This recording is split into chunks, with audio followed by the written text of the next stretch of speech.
కళాప్రపూర్ణ doctor నిక్కినేని Radhakrishnamurthy గారి నటరత్నాలు 27వ భాగం 21/8/20. ఇవాల్టి నటుడు మొదటి నటు సిఎస్ నటేష్. నటేశం గారు ఇలా ఉంటాడు.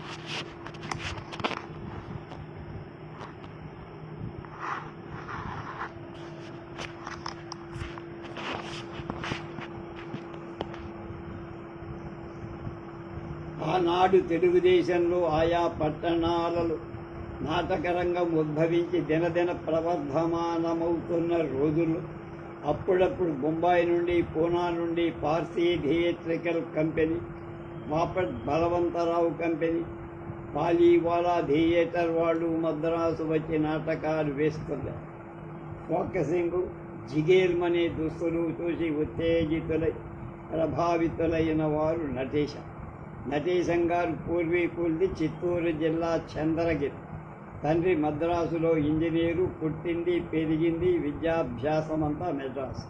మెట్రికులేషన్ దాకా చదువుకున్నారు. సర్వే ఆఫీసులో కొన్నాడు ఉద్యోగం. సంగీత సాహిత్యాది కళల మీద చిన్నప్పటి నుంచి అభిరుచి, మంచి పెయింటర్. ఒక పక్క ఉద్యోగం చేస్తూ మరో పక్క నాటకాలు ఆడటం కుదరదని చివరికి 1911 సంవత్సరంలో ఉద్యోగానికి విడాకులిచ్చి కృష్ణమోహన సభ పేరుతో నాటక సమాజం స్థాపించి ఆంధ్రదేశపు అన్ని పట్టణాల్లోనే కాదు, బరంపురం, పూరి, ఖర్గపూర్, జంషెడ్పూర్, కలకత్తా, పూనా, హుబ్లీ, గడక్, బొంబాయి మొదలైన ప్రాంతాలన్నీ పర్యటించి నటేశం గారు నాటక కంపెనీలో ఒక సర్కస్ కంపెనీ లాగా ఉండే. దాదాపు 70 మంది నెల జీతాలు. వారందరికీ భోజనం పెట్టి జీతాలు. నటీనటులు, ఆర్కెస్ట్రా, స్టేజ్ పనివాడు, వడ్రంగులు, పెయింటర్స్, మేకప్ వేసేవాడు, విగ్గులు కుట్టేవాడు, దుస్తులు తయారు చేసేవాడు. ఒక క్యాంపు నుంచి మరో క్యాంపుకి సామాన్లన్నీ వ్యాగన్ల మీద వెళ్ళటం. ప్రతి పట్టణంలో హాల్ ఉంటే సరి, లేదా సొంతంగా హాలు నిర్మించడం. ప్రతి పట్టణంలో నెల రోజులు వరుసగా నాటకాలు. ఒక పక్క నాటకాలు వేస్తూ మరో పక్క వేరే పట్టణంలో ప్రదర్శనలకు ఏర్పాటు. ఈ విధంగా ఇన్ని హంగుల దృశ్య ప్రధానమైన నాటకాలాడిన తెలుగు కంపెనీ ఇదేనేమి. నటేశం గారి రంగస్థలం ఒక సుందర కళామండపమే. వివిధ సన్నివేశాలకు సంబంధించిన వివిధ రంగులలో చిత్రీకరించినప్పుడు తెరలు, సెట్టింగులు ఉండేవి. నిర్మిట్లు కొలిపే ఈ రంగాలంకరణ చూడటానికి ప్రేక్షకులు తండోపతండాలుగా వచ్చేవారు.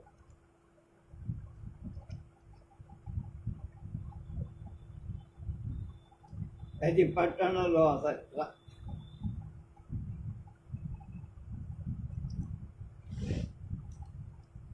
నాటకం రాత్రి డేరా దగ్గర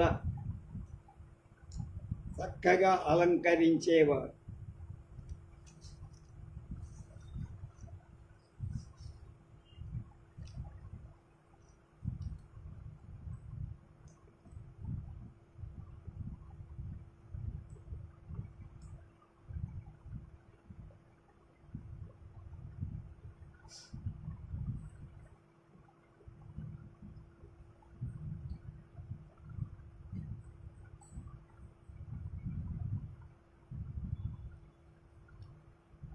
డైనమో ఇంజన్, ఎలక్ట్రిక్ లైట్లు వెలుగుందే, డప్పులు, నౌబత్ ఖానా వాయించేవారు.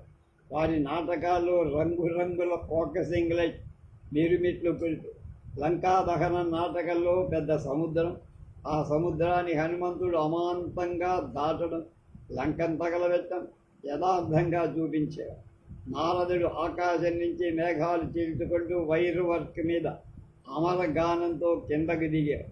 ఆంధ్ర నటరాజ కలియుగ ఆంజనేయ బిరుదాంకితులైన ఆంజనేయ నటేశం గారు సమాజ నిర్వాహకుడుగా, దర్శకుడుగా, నటుడుగా ఆంధ్ర నాటక రంగానికి ఎనలేని సేవలు చేసిన మహానటుడు. నటేశం గారు ప్రదర్శించిన నాటకాలు లంకాదహనం, గరుడ గర్వభంగం, ప్రహ్లాద, కృష్ణలీల, కృష్ణ తులాభారం, మైరావణ, అభిజ్ఞాన శాకుంతలం, మహాత్మా కబీర్, దశావతార, సంపూర్ణ రామాయణ, సత్య హరిశ్చంద్ర, ఆంజనేయుడు, హిరణ్యకశిపు, బలి, పాదుషా, హరిశ్చంద్ర మొదలైన పాత్రలు వేశాడు. అన్నిటికంటే ఎక్కువ పేరు తెచ్చింది ఆంజనేయుడు. లంకాదహనంలో ఆంజనేయుడు సుగ్రీవుడికి పట్టం కట్టించడం, వాలిని చంపించడం, సీత కోసం బతకడం, లంకాధీశుడికి తన రాక చెప్పడం, రావణ సభలో రాయబారం, లంకాదహనం మొదలైన లౌకిక వ్యవహారాలన్నిటిలో అప్పుడప్పుడే మొదలెత్తేది తీవ్రంగా సంక్రమించి పాకుతుండేది. రామసేవా పరత్వంతో భక్తి పరవశుడై ఆంజనేయ పాత్ర పోషించేవాడు. 1913లో మైసూర్ మహారాజా సమక్షంలో లంకాదహన నాటకాన్ని ప్రదర్శిస్తూ ఉండగా ఆంజనేయ పాత్రలో రామ రామ సీతాని కీర్తత తన్మయుడై పాడుతూ రంగస్థలంలో ప్రవేశించగానే ఆ భక్తి భావానికి తన్మయత్వం చెందిన ఒక కోతి రంగస్థలం మీదకి వచ్చి ఆయనతో పాటు గంతులు పెడుతూ చివరికి అదృశ్యమైందట. ఈ అబ్బురానికి ప్రేక్షకులంతా ఆశ్చర్యపడు. 1913 సంవత్సరం నుండి 36 వరకు, అంటే దాదాపు 23 ఏళ్ళు కృష్ణమోహన నాటక సమాజాన్ని అజరామరంగా తీర్చిదిద్దారు.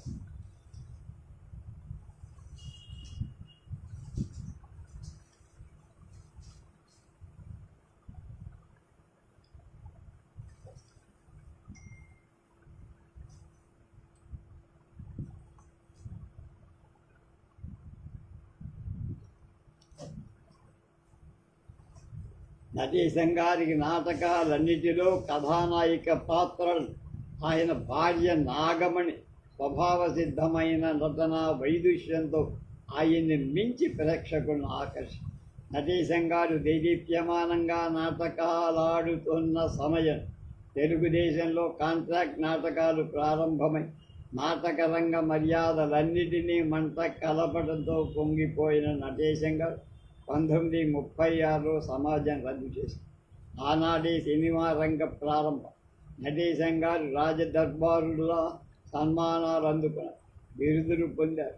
చెల్లపిల్లవారి వాటి పద్యాలు రాసి దీవించి ఎన్నో సువర్ణ పథకాలు, రజత పథకాలు బహుమతిగా పొంది సమాజ స్థాపకుడిగా, దర్శకుడిగా, ప్రసిద్ధ నటుడిగా ఆంధ్ర నాటక రంగానికి అపార సేవ చేసిన ఈ కలియుగ ఆంజనేయుడు సంపూర్ణ కళా జీవితాన్ని అనుభవి 1953లో మద్రాసులోనే కన్నుమూసింది.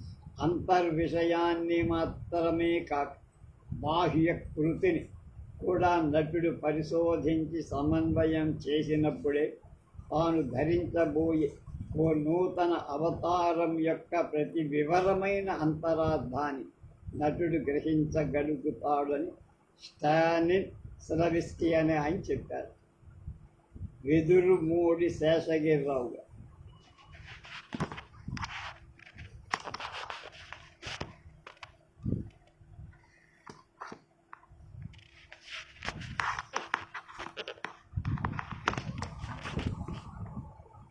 కాకినాటక సాటక సమాజం వాళ్ళని కోలంక రాణి గారు తన స్వగ్రామమైన లక్ష్మీ నరసాపురం ఆహ్వానిస్తాగా 20 నాటకాలు ప్రదర్శింపచేశారని, పిఠాపురానికి 4 మైళ్ళ దూరంలో ఉన్న ఆ గ్రామం ఆ సమాజం వారి నాటక ప్రదర్శనలు చూశానని, రమణీయంగా ప్రదర్శించిన ఆ నాటకాలలో పురుష పాత్రలో చెప్పుకోదగిన మేటి నటుని నాటక అభినయాన్ని చూసే భాగ్యం కలిగిందని, ఒక పర్యాయం అదే ఊపిరి నాటకంలో హైదర్ జంగ్ పాత్రను సమర్థనీయంగా ఒప్పించి ఆ వెంటనే తాండ్ర పాపయ్య పాత్ర కూడా తానే ధరించి సోదరి అయిన మల్లమ్మదేవి మృతికి సంతాప హృదయుడై దుఃఖాన్ని అభినయిస్తూ మరోపక్క విజయనగరరాజు దుర్మార్గాన్ని, క్రోధాన్ని ప్రకటిస్తూ ప్రేక్షకుల ఆనంద ఆశ్చర్యచకితుల్ని చేసిన నటకావతంసుని నటను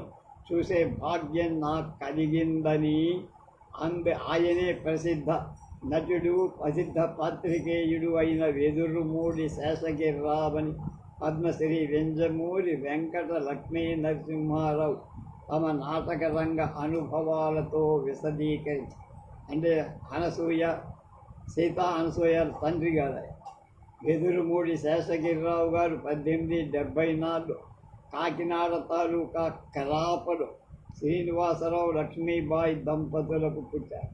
చిన్నతనంలో తండ్రి మరణం వల్ల అమలాపురంలో పెంతండ్రి దగ్గర ఉండి 1889లో మిడిల్ క్లాస్ పాస్ అయ్యారు. 1880లో ధార్వాడ నాటక సమాజం వాడు హిందీ నాటకాలు వైర్ వర్క్స్తో, సీనరీతో, కత్తి యుద్ధాలతో ప్రేక్షకుల్లో నూతన ఉత్సాహాన్ని కలిగించి వీరి నాటకాలు చూసిన వీరేశలింగం పంతులు మొదలైనవారు అంక విభజనతో వచన నాటకాలు, ప్రహసనాలు రాశారు. వీరి ప్లేడరీ ప్రహసనలో 1887 వెదురుమూడి శేషగిరిరావు ఒక పాత్ర ధరించడంతో నాటక రంగ ప్రవేశం చేశారు. 1903లో తిరుపతి వెంకట కవుల శతావధానాన్ని చూసి ఉత్తేజితులైన శేషగిరిరావు గారు సుభద్రాపరిణయం, ఘోషయాత్ర, మాలతీ మాధవం మొదలైన నాటకాలు దర్శించారు. మాపట్ల కాంతయ్య గారి ప్రోత్సాహంతో హరిశ్చంద్ర, సారంగధర నాటకాలకు పాటలు రాశారు. 1907లో మద్రాసు వచ్చి కొన్ని షేక్స్పియర్ నాటకాలు అనువదించి అందులో కొన్ని ప్రింట్ కూడా చేయించారు. 1980, 1894, 95 మధ్య కాకినాడ నాటక సభ వారి శ్రీరామజన్మం, సభాపర్వం, సావిత్రి నాటకాలలో దుర్యోధన, యమ మొదలైన పాత్రలు పద్యాన్ని గద్యాన్ని అర్థయుక్తంగా చదవటంలో ఆరితేరినది. ముఖ్యంగా ముఖంలో భావ ప్రకటనను చిత్రించే అనుభవం కల నటుడుగా నాటకి ఇతివృత్తాన్ని బాగా అర్థం చేసుకొని పాత్రోచిత నటనలో ప్రేక్షకులను రంజింపజేశారు.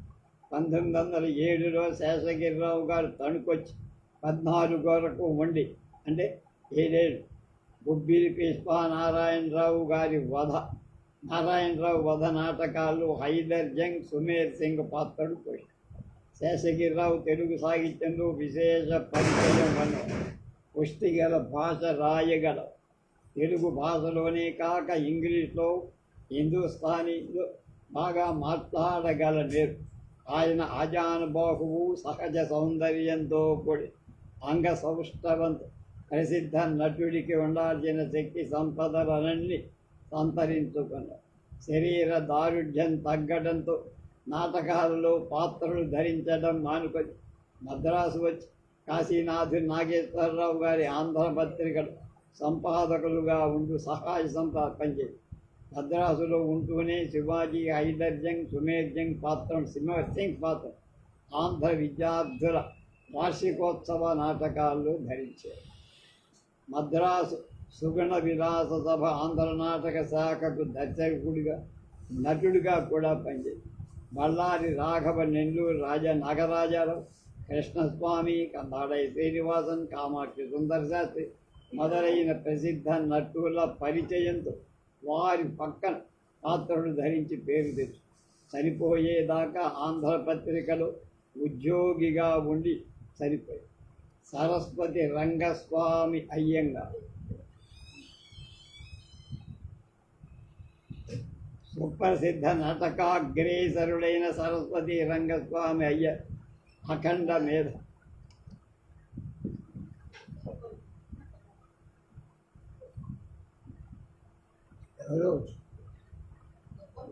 FA వరకు చదువుకున్నారు. ప్రతి తరగతిలో ఫస్ట్లో ఉండేవాడు. ఆంగ్ల భాషలో నిష్ణాతులైన శ్రీ సంతాన రామయ్య గారి ఆయన FA చదివే కాలంలో కాళిదాసు మాళవికను కంఠస్థ చేసి వేదం వెంకట్రాయ శాస్త్రి గారి ప్రశంస పొందారు. వారి అభిమాన శిష్యుల్లో ఒకరు అయ్యంగారు. రంగస్వామి అయ్యంగారికి బాల్యం నుంచి ఆటపాటలతో ఆసక్తి. నెల్లూరులో ఎవరు నాటకం వేసినా వెళ్ళి చూశారు. మద్రాస్ కాలేజీలో చదువుకునే రోజుల్లో పార్సీ నాటకాలు అత్యంత ఆసక్తితో చూసి ఆవేశించారు. ఆయన 3వ ఫారం చదువుకునే రోజుల్లో నాగానంద నాటకంలో గౌరీ పాత్ర ధరించి ప్రతిభ వెల్లడి చేశారు. అదే నాగానందలో నాయిక పాత్ర సుప్రసిద్ధ నటుడు కందాడై శ్రీనివాసన్ గారిచే మంచి ప్రశంసలు పొందారు. తర్వాత ఉషలో చిత్రలేఖ పాత్ర ధరించి అంతకు పూర్వమున్న చిత్రలేఖ పాత్రధారులందరినీ అధిగమించి నెల్లూరు ఆంధ్ర భాషాభిమాని సమాజ సభ్యులు వారి నాటకాల్లో కందాళై శ్రీనివాస్ గారి పక్కన ప్రసిద్ధ నాటయిక పాత్రధరి కొద్ది కాలంలోనే గొప్ప పేరు. శకుంతల నాటకంలో శ్రీనివాసం దుష్యంత పాత్ర ధరిస్తే రంగస్వామి గారు శకుంతల, పృథ్వీరాజు పాత్ర ఆయన శ్రీనివాసం ధరిస్తే రాణి సంయుక్త ఈయన ధరిస్తే ఒకసారి ధరించిన పాత్రను మరొకసారి ధరించక వివిధ పాత్రల వర్జికగల అవసరం లేకుండా ప్రతిభావంతంగా పోషించి ప్రతాపరుద్రిలో ఒకసారి నటిగా మరొకసారి సూత్రధారుడిగా ఉండేవారు. అలాగే ప్రతాపరుద్రుడు యుగంధర, కొక్సరు ఖాన్, విద్యానాథ, పడవ్వాడు, సిపాయి, పేరిగాడు ఒకే సమయంలో రాణిగా, ముమ్మడమ్మగా, అభిజ్ఞాన శకుంతల దుష్యంతుడుగా, కణ్వుడిగా, ఉషలో చిత్రలేఖ పాత్రను అవసరాన్ని బట్టి అనిరుద్ధుడిగా, బొబ్బిలి యుద్ధంలో మల్లమ్మదేవిగా, దాసీ వెంకటలక్ష్మిగా, రంగారావు, పాపారావు పాత్రలు ఒకదానికొకటి సంబంధం లేని పోలికలతో నిరుపమానంగా ఆయన ఎన్ని పాత్రలు ధరించిన ఏనాడు ఏ నటుడిని అనుకరించరు. తన పేరేదో ఏ పాత్రనైనా తేలిగా అభినయించగల నటుడని మన్నను. ప్రసిద్ధ నటులైన బళ్ళారి రాఘవతో కలిసి బెంగళూరులో ఎన్నో నాటకాలు ఆడారు. రాఘవ పక్క ఏ పాత్ర ధరించినా ఆయన మీద ఉన్న ప్రేక్షకుల దృష్టి ఇలాగే తన పక్కకు ఆకర్షించుకోగలిగే ఇది ఆయన ప్రతిభ. రంగస్వామి గారు సహజ సుందరుడు, గాత్రమాధుర్యం ఉన్నవాడు, స్వభావ సిద్ధమైన సహజ నాట్య కౌశల్యం ఉన్నవాడు. వారి నటనా ప్రతిభ కొరత లేనిది, కొరతలే. సంభాషణ పలకడంలో, పాటలు పాడటంలో ఒకటేమి చతుర్విభ అధినభయాలు అందివేసినది. ఆయన ధరించే ప్రతి పాత్ర, ప్రతి ప్రదర్శనలో మార్పులు పొందుతూ ఎంతో రాణించి రంగస్వామి సినిమా రంగంలో ప్రవేశించి మానస సంరక్షణ రాఘవ పక్కన శకునిగా నటించి వైవి రావు నటించిన మళ్ళీ పెళ్లిలో కేఎస్ ప్రకాశరావు నిర్మించిన మొదటి రాత్రి దీక్షలో కూడా అనేక పాత్రలు ధరించి ప్రతిభావంతుడై ఈ నటుడు ఏనాడు నాట్యకళ మీద జీవించాల. స్కూల్ మాస్టర్ ఉద్యోగం చేసి పెన్షన్ పుచ్చుకొని సరళ స్వభావం ఉన్నవాడు. ఆయన చెలోక్తులతో చమత్కారాలు, జీవితానుభవాలు చల్లగా మాట్లాడేవారు. పౌరాణిక, చారిత్రక, సాంఘిక నాటకాలు అన్ని పాత్రలు అద్వితీయంగా పోషించి ఈ ఉత్తమ నటుని గూడూరు సంస్కృతి సమ్మేళన జయరామ స్మారక కళా సమితి వాడు సన్మానం. ఈయన 70 ఏళ్ళు జీవి 1960 ఫిబ్రవరి 24న పరమపదించారు. ఇందుపల్లి గోవిందరావు.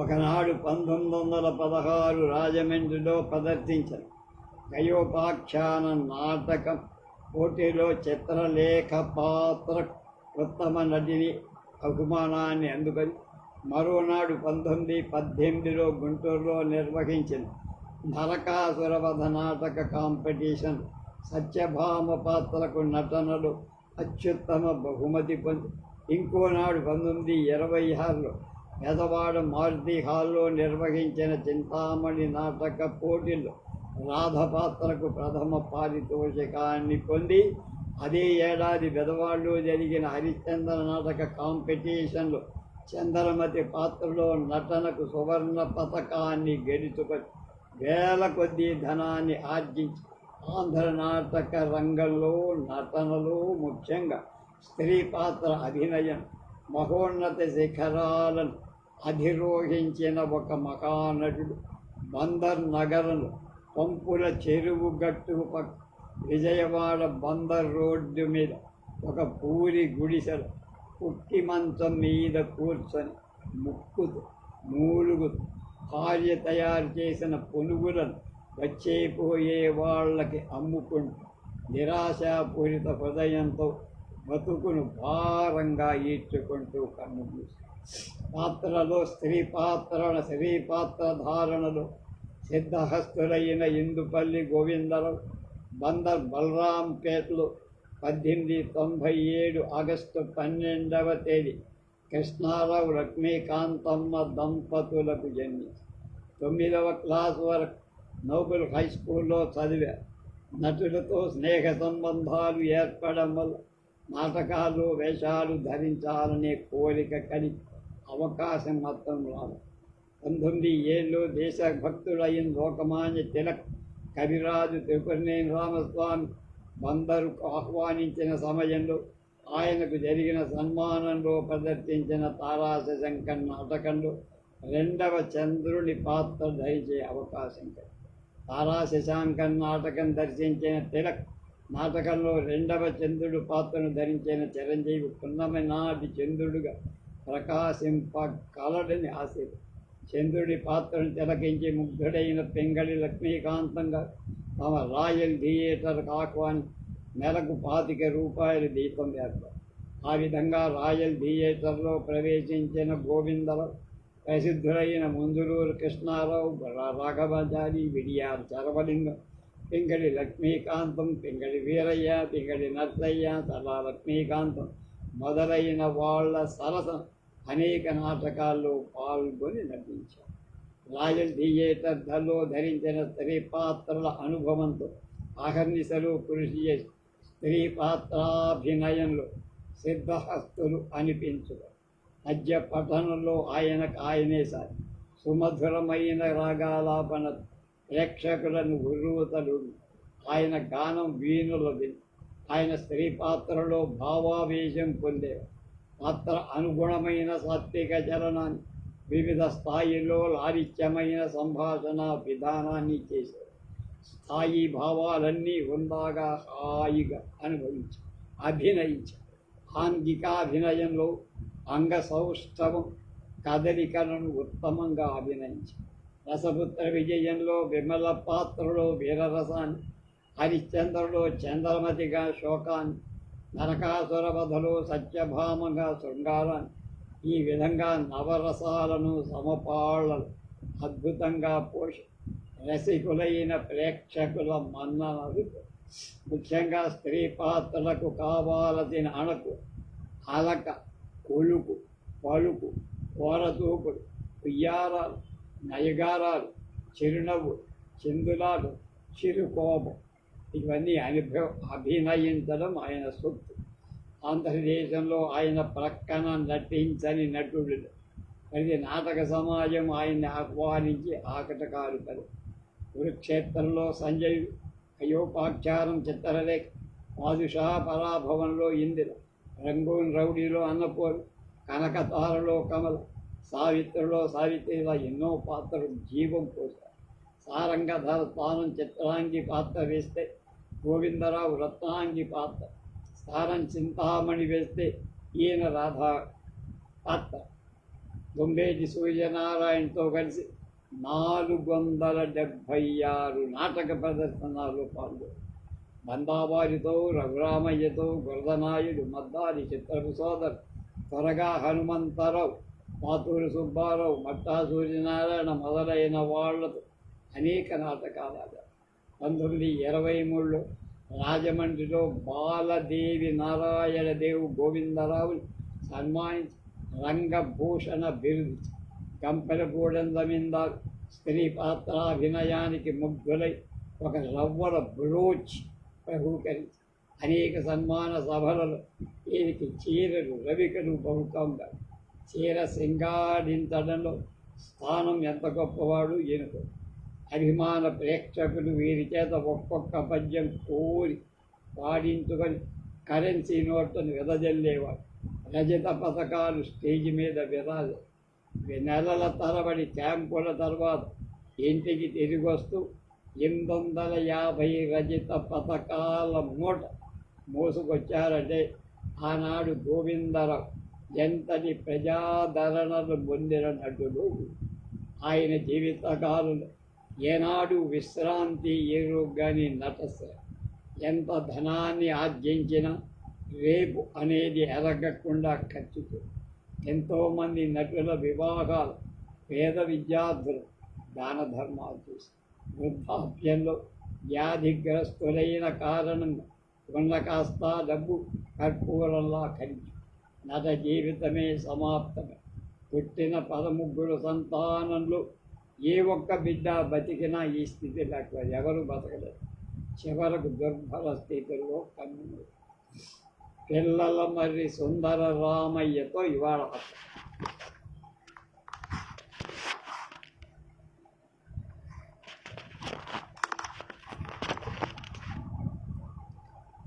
నటుడు కావాలంటే కొన్ని యోగ్యతలు ఉండాలి. అవి కోరి తెచ్చుకుంటే వచ్చేవి కాదు, పుట్టుకతో రాదు.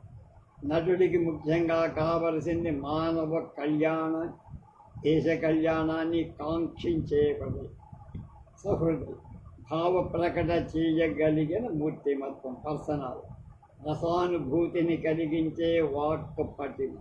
వీటన్నిటికీ పుణికి పుచ్చుకున్న మహానటుడు పిల్లల మర్రి సుందర రామయ్య. కాలగర్భంలో కలిసిపోయిన అనేక మంది అజ్ఞాత ఆంధ్ర నటులలో ప్రతిభావంతులు. ఆంధ్రదేశంలో ప్రసిద్ధ కుటుంబాలలో పిల్లల మర్రి వాళ్ళ వంశం ప్రసిద్ధి. అటువంటి కుటుంబంలో అభినవ పాపారాయ, కలియుగనాల బిరుదాంకితులైన పిల్లల మర్రి సుందరరామయ్య గారు తెనాలిలో మన్మథనామ సంవత్సరం పిల్లల మర్రి కుమారస్వామి శేషమాంబలకు జన్మించారు. నాటి నటుల జీవితాలను తలుచుకున్నప్పుడు ఆనాటి వాతావరణం మన కళ్ళ కడిపు. నాటి సినిమాలు అంతగా లేని రోజులు. ఆంధ్రదేశపు ముఖ్య పట్టణాల కట్టుదిట్టమైన నాటక సమాజాలు స్థాపింపబడి సమర్థవంతంగా నాటకాలు ప్రదర్శిస్తూ ఉంటారు. అలా స్థాపింపబడిన నాటక సమాజంలో తెనాలి రామ విలాస సభ 1921లో భాగవత రాజగోపాల్, త్రిపురారి భట్ల వీరరాఘస్వామి కలిసి రామవిలాస సభ స్థాపించారు. ఈ సమాజంలో మాధవ స్థానం, గోవిందరాజు, పులిపాటి పెద్దిభట్ట, తంగిరారాంజనేయులు, లక్కరాజు విజయగోపాలరావు మొదలైన ప్రసిద్ధ నటులతో పాటు వర్ధిల్లిన వాళ్ళే పిల్లల మర్రి సుందరరామయ్య గారు. విద్యాధికులు, సంస్కారి, సహృదయులు, మైత్రీ ప్రియులు, సుప్రసిద్ధ జాతీయవాడు. సుందరరామయ్య గారి నిండైన విగ్రహం, కంగుమనే కంఠం, ప్రళయ భీకరమైన తాండ్ర పాపారాయని పాత్ర అభినంతడంలో ఎంత నేర్పరు. సౌమ్య గంభీరమైన నారద పాత్ర పోషించడంలో కూడా అంతే నేర్పరు.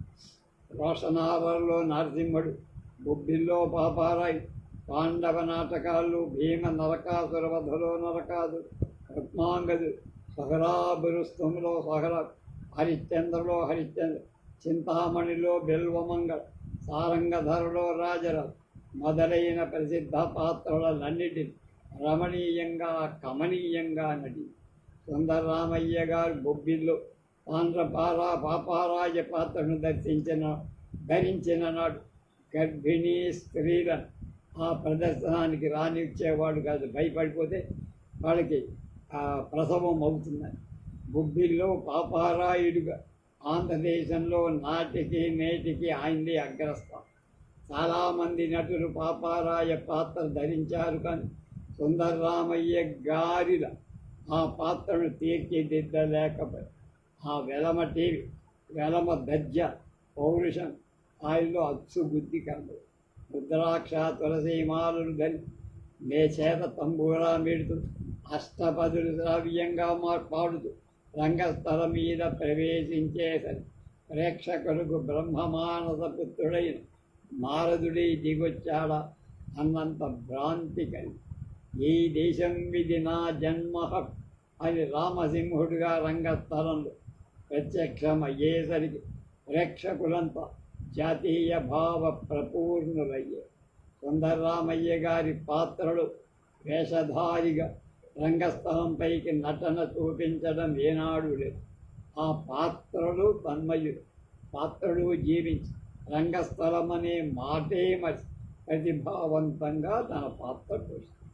1933 సంవత్సరం మే నెల 12వ తేదీ రాత్రి అకాల మరణం పొందారు. 37 సంవత్సరాల చిన్న వయసులో దివంగతులైన ఆయన పాత్రలు ఈనాడు ఆంధ్రదేశం మరచిపోల. నాటకరంగం ఉన్నంతకాలం ఆయన పాత్రలు అలాగే జీవించి ఉంటాయి. రేపు ప్రఖ్యాత కవి, రచయిత, విమర్శకుడు, నాటక నటుడు అయిన పింగళి లక్ష్మీకాంతం గారి గురించి